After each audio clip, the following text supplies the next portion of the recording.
The way that the editing was divided was by scenes or activity. You might have an activity. So if there's a game that they play on the show, then you'll be given that activity. So you'll have maybe and because they had multiple shifts, they'll have you might start a scene or start an activity, and then the editor that comes in and replaces you will complete it. So it may be the case where you start something, you don't finish it, and you never see it again. You always see it on the air, but then you move on to something else. So it's you know, there's a conveyor belt of hijinks and hilarity and drama going through, and you just have to, like modern times, and you go to the next one. I just played a little movie in my head.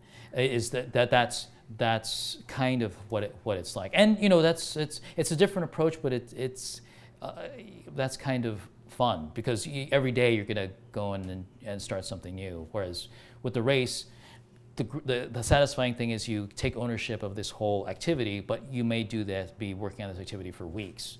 So and you're approaching the same thing, and some days, oh, you're excited, and some days you're kind of stuck, and it's kind of hard today. But on something like Big Brother, it's like, oh, yeah, that's okay. Okay, we'll tweak it a little bit, and then then it's off, and then you're on to the next thing.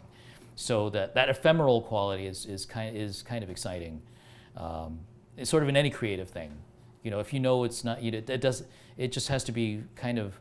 It just has to be it has to be good. It doesn't have to be super, super, super good, or super polished. I should say.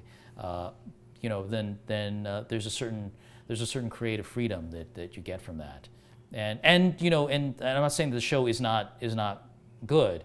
It's just that it's not as you don't have to spend so much time with it. It doesn't have to cook for so long.